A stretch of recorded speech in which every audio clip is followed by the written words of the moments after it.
passo para Vossa Excelência, deputado Luiz Couto. Por favor, Rocha. Senhor presidente, eu quero aqui, primeiro, lamentar a ausência de boa parte dos parlamentares, num período em que o país espera dessa casa algumas respostas.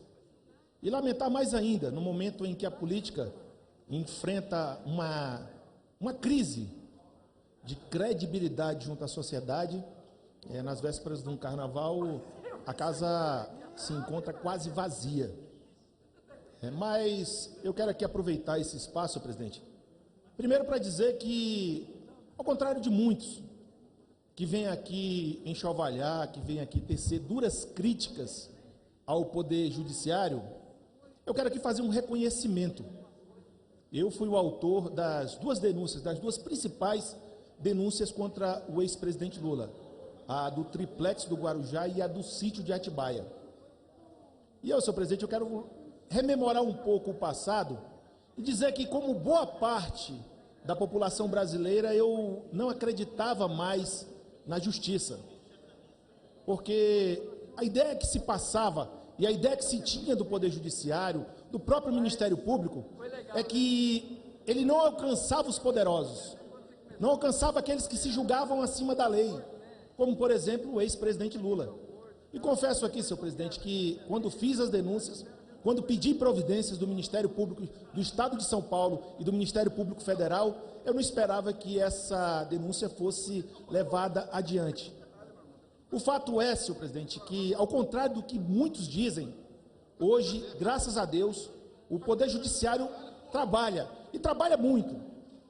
E aí não dá para dizer que é direcionado a um partido A ou B, que é direcionado ao PT ou a quem quer que seja, porque nós temos hoje o Judiciário condenando os maiores criminosos desse país, os grandes empresários, e aí nós temos o exemplo dos irmãos Batista, nós temos exemplos do próprio Eike Batista, nós temos exemplo aí, vários outros exemplos, o Marcelo Odebrecht, que foram condenados pela justiça brasileira.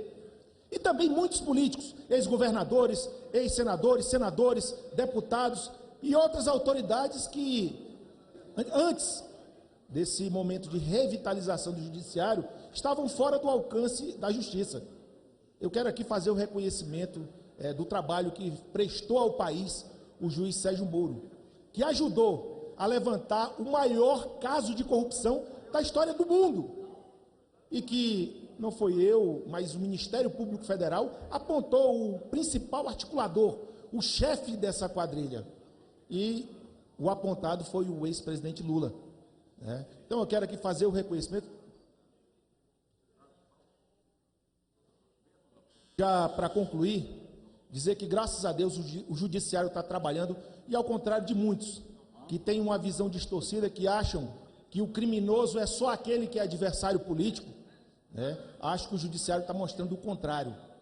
Nós temos políticos presos de vários partidos, e aqui o reconhecimento ao Poder Judiciário do país, que presta um grande serviço. Esse país tem que se livrar da corrupção que está instalada em todos os partidos, mas principalmente pela coragem dos juízes, pela coragem do Ministério Público de alcançar aqueles que se julgavam acima do bem e do mal, acima da lei.